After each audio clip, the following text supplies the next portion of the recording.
मंगलौर के वित्त एवं राजस्व अपर जिलाधिकारी दीपेंद्र सिंह नेगी की अध्यक्षता में बहुउद्देशीय शिविर का आयोजन किया गया, जिसमें सभी विभागों के अधिकारी और कर्मचारी प्रमुखता से शामिल रहे। बहुउद्देशीय शिविर में 75 शिकायतें पहुंची, जिनमें 29 शिकायतों का अधिकारियों द्वारा मौके पर निस्तारण कर दिया गया। जन जन की सरकार जन जन के द्वार शिविर में विभिन्न विभागों के माध्यम से संचालित जन कल्याणकारी योजनाओं से सैकड़ों क्षेत्रवासियों को लाभान्वित किया गया। इस शिविर में सैकड़ों लोगों द्वारा प्रतिभाग किया गया।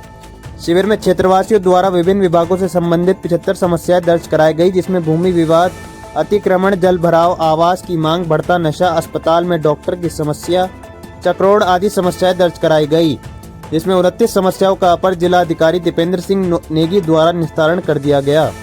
शेष समस्याओं को तत्काल निस्तारण के लिए संबंधित विभागों को प्रेषित किया गया।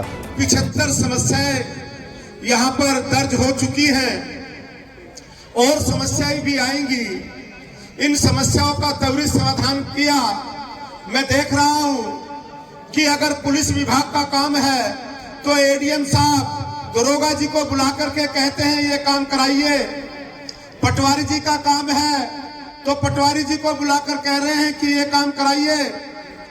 और मैं धन्यवाद ज्ञापित करता हूं अपनी बहन, क्या नाम है आपका, को कि अगर दिल के आईने काले रहेंगे, चेहरों पे कैसे उजाले रहेंगे, धुआं बन के उड़ जाएंगी सब किताबें अगर अपने होठों पे ताले रहेंगे। बहन विमलेश के लिए तालियां बजाइए। इन्होंने जो 2-3 समस्याएं यहाँ पर आकर के कही है, क्योंकि सरकार आपके द्वारा ही है। अपनी समस्या रखना ये आपका काम है, समस्या का समाधान करना। मैं सरकार का प्रतिनिधि हूं, आप सब हमारी जिन पार्टी की सरकार है उसके प्रतिनिधि है, कोऑपरेटिव के चेयरमैन है, जिला पंचायत के सदस्य हैं, हमारे अपर जिलाधिकारी महोदय हैं जिनकी अध्यक्षता में यह कार्यक्रम हो रहा है। हम उसका समाधान कर रहे हैं। उन्होंने एक बात कही कि इस गांव के अंदर शराब बिकती है और अवैध रूप से शराब बिकती है, उससे हमारे बच्चों का सर्वांगीण विकास रुका है। एक समस्या और आपने अवगत कराई, उसके लिए तत्काल आदेश हो गए हैं कि उसकी पैमाइश होगी। प्रधान जी ने भी, जितने गांव के प्रधान हैं यहां पर उपस्थित, इस गांव के प्रधान जी को भी धन्यवाद ज्ञापित करता हूं। प्रधान जी मैं भूल गया था, क्षमा चाहता हूं। तो ये जो नशे की बुराई है, अगर मैं कहूं कि हमारे प्रदेश के यशस्वी मुख्यमंत्री जी ने एक पहल के द्वारा एक नशा मुक्ति केंद्र हल्द्वानी में खोला है, क्योंकि मैं जिस विभाग से आता हूं, समाज कल्याण विभाग मेरे पास है, और वो उसके अंतर्गत यहां भी हमारे बंदरजूड़ में एक बहुत बड़ा नशा मुक्ति केंद्र खोला जा रहा है। लेकिन बहन जी की दुविधा है कि नशा हो क्यों। ये नशे की जो बुराइयां हैं, आजकल बच्चे शराब के अलावा भी इसमें का पता नहीं कैसे कैसे नशे करते हैं। तो मैं आप लोगों से ये आश्वासन देता हूं कि एडीएम साहब ने, दरोगा जी आप यहां पर हैं, इसको तत्काल रुकवाइए और रुकवा करके आप एडीएम साहब को एक रिपोर्ट भेजिए कि हमने इस गांव को नशा मुक्त कर दिया है, कि जो भी अवैध शराब बिक्री है या अवैध चीजें बिक्री है उसको आप बंद करवाइए।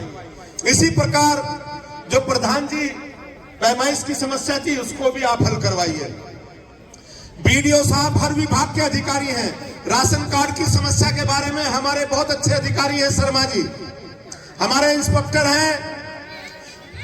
जगह जगह जाकर के अगर आपको मोहम्मदपुर जट न्याय पंचायत में, जिसमें झबरेड़ा की भी 2 ग्राम पंचायतें मुंडिया की और दहिया की इसमें सम्मिलित थी। 7 गांव का ये कार्यक्रम था, जन जन की सरकार जन जन के द्वार। इसमें एडीएम साहब की अध्यक्षता में ये कार्यक्रम संपन्न हुआ और लगभग 75 समस्याएं लिखित में आई और मौखिक समस्याएं, यानी कि सैकड़ों समस्याएं मौखिक व लिखित आई हैं, जिसमें कई दर्जन समस्याओं का समाधान, अधिकांश समस्याओं का समाधान मौके पर हुआ है।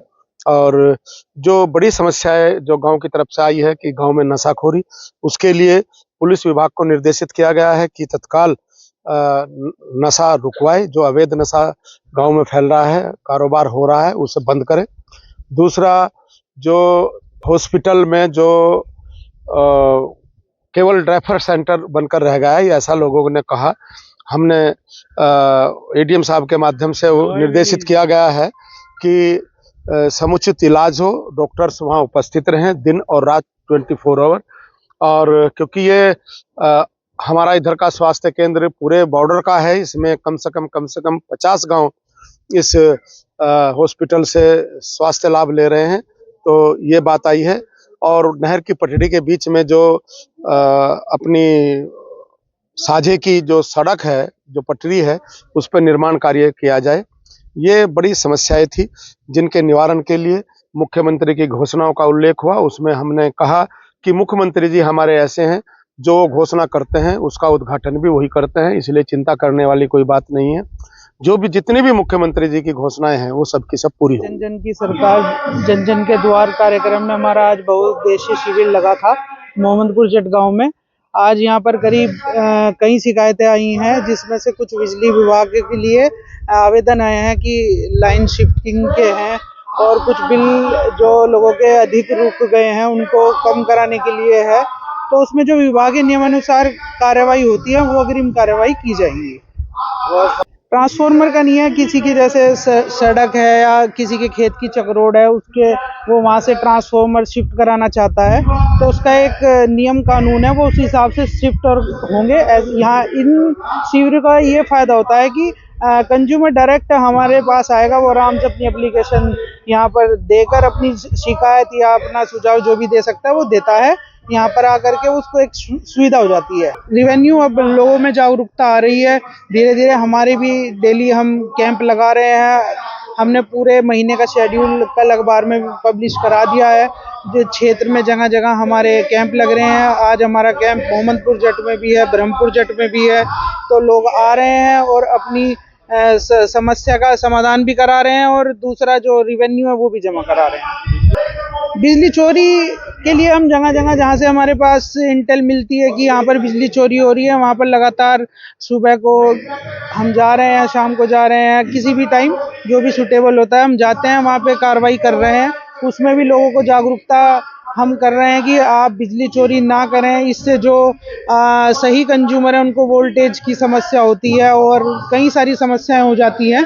तो बिजली चोरी करना ठीक नहीं है, जिस उससे बहुत ज़्यादा आप ये कहिएगा कि समस्याएं उत्पन्न होती हैं क्षेत्र में। ये समस्या ऐसा है कि कुछ लोग होते हैं जो इन्हें गुमराह करने का कार्य करते हैं, वरना जो मनरेगा के द्वारा जो कार्य होता है तो जितने काम गांव में चल रहे हैं उसी के अनुसार ही उनको जॉब मिलती है। तो अगर कार्य उस टाइम पर, चाहे वर्षा का कारण हो, चाहे कोई सी समस्या को लेकर जो कार्य रुक जाते हैं, तो उन्हें रोजगार नहीं मिल पाता। तो कुछ शिकायत या कोई आपत्ति कर देता है तो कार्य रुक जाते हैं उसमें। तो ये इनको इस बात का नहीं पता होता कि सभी को एक बार के में सबको तो रोजगार नहीं दिया जा सकता।